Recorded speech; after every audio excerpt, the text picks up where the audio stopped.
విదురా!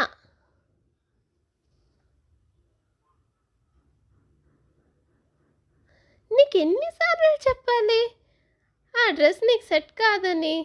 నీ కలర్కి ఆ డ్రెస్ ఏం బాలేదు. కాలేజ్లో ఫేర్వెల్ ఉందన్నావు. ఈ డ్రెస్ వేసుకొని వెళ్తే ఎలా ఉంటుంది? ఎప్పుడూ మాట వినవు. ఏ డ్రెస్ వేసుకుంటే ఏంటమ్మా, నా రంగు మారిపోతుందా? నేనేమన్నా తెల్లగా అయిపోతానా? వైట్ డ్రెస్ వేసుకుంటే హంసలా అయిపోతానా? వద్దులే.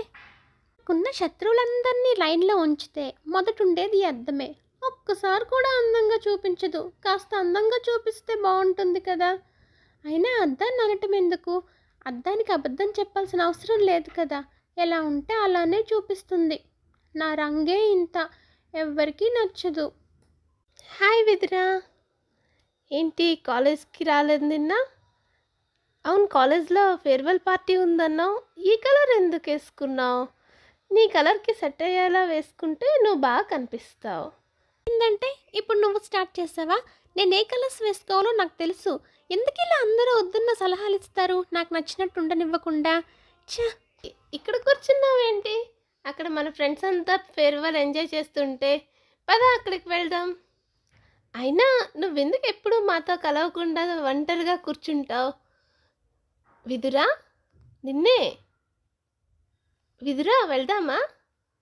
ఏంటి ఈ అమ్మాయి నేను మాట్లాడుతుంటే వెళ్ళిపోతుంది?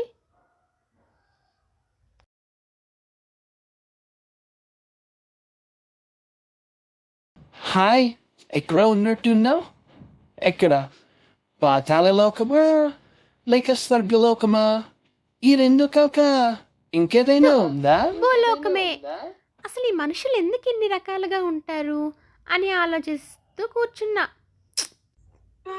మన ఫ్రెండ్స్ అంతా నీతో మాట్లాడాలని తెగ ట్రై చేస్తుంటే నువ్వెప్పుడు చూసినా విదురతో మాట్లాడుతూ ఉంటావు. ఆ అమ్మాయి ఏమంత పెద్ద బాగుంటుందని? విదుర నల్లగా ఉంటాననేమో, ఎప్పుడు సరిగ్గా ఎవరితో మాట్లాడదు. అందుకే నవ్విద్దామని మాట్లాడుతుంటావు అప్పుడప్పుడు, అంతే, ఇంకేం లేదు. ధర్మ ఇన్ని రోజులు సానుభూతితోనే నాతో మాట్లాడా? ఈ ప్రపంచ రంగుకి ఎందుకింత ప్రాధాన్యం ఇస్తుంది? నానమ్మ కూడా అంతే. లేవగానే బంగారు తల్లి అని అక్క మొహమే చూసేది. నాన్న కూడా బయటికి వెళ్ళేటప్పుడు అక్కనే ఎదురు రమ్మనేవారు. ఇది ఎప్పుడూ ఉన్నదే కదా.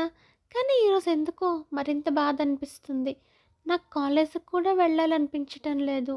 ఇంకా 2 సంవత్సరాలు అక్కడ ఎలా ఉండాలో ఏమో. మేడం, మార్నింగ్ కాదు ఇది, సాయంత్రం. పోనీ ఉదయం నా క్లాస్లో కూర్చున్నదన్నా గుర్తుందా? అసలు ఏంటి నీ సమస్య?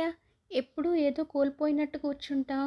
మీకు తెలియదా మేడం? నన్ను చూసి కూడా ఇంకా ఎందుకు అడుగుతారు? సమస్య, దాన్ని ఎందుకు అసలు అంతలా పట్టించుకుంటున్నావు? పట్టించుకుంటున్నది నేను కాదు మేడం, ఈ సమాజంలో మనుషులు.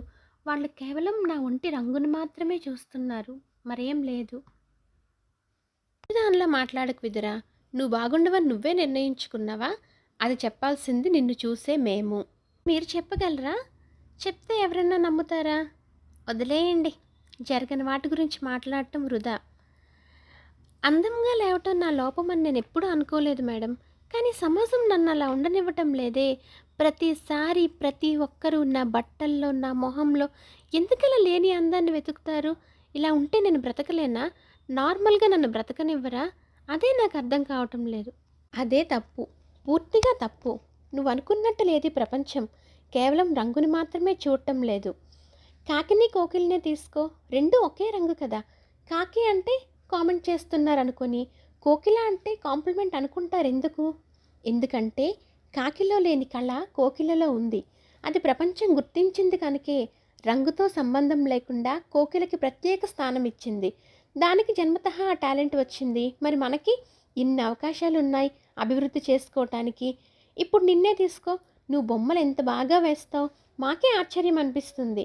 ఆలోచించి విదురా, ఈరోజు గొప్ప స్థాయిలో ఉన్న వాళ్ళంతా చూడ చక్కని రూపంతో మెరిసిపోతున్న రంగుతో ఉన్నారంటావా? అయినా మనం ఎందుకు వాళ్ళని గౌరవిస్తున్నాం?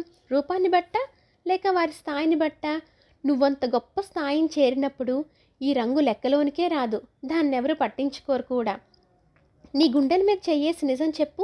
అద్దంలో చూసిన ఎన్నిసార్లు నీ ముఖాన్ని చూసి తృప్తిగా నవ్వావు? నిన్ను నువ్వే మనస్ఫూర్తిగా ప్రేమించలేనప్పుడు, నీ రూపాన్ని నువ్వే ఇష్టపడనప్పుడు, నీ కుటుంబం, ఫ్రెండ్స్ ఇష్టపడాలనుకోవడం తప్పా కాదా? ముందు నీ రూపాన్ని యథాతథంగా అలాగే ప్రేమించు. నీ వ్యక్తిత్వాన్ని బలంగా మార్చుకో. ఏ చిన్న బలహీనతలకి భయపడకుండా. ఇప్పుడు నీకు నీ ఇష్టం విదిరా. పుట్టుకతో వచ్చిన రంగును తలుచుకొని చచ్చే వరకు బాధపడతావో, ఆ రంగుని అందరూ మర్చిపోయేంత గొప్ప స్థాయికి వెళ్తావో నీ ఇష్టం. మేడం చెప్పింది నిజమే. ఇన్ని రోజులు వాళ్ళలా లేను, వీళ్ళలా లేను, అందంగా లేను అని ఫీల్ అయ్యే కానీ నన్ను నేను ఎప్పుడూ ప్రేమించుకోలేదు. నేను ఇప్పుడు బాగానే ఉన్నాను కదా, నాకేం తక్కువైంది? నన్ను అవహేళన చేసిన వాళ్ళందరికన్నా గొప్ప స్థాయిలోకి వెళ్ళి చూపిస్తా. అదే నేను నా రంగుకి ఇచ్చే విలువ.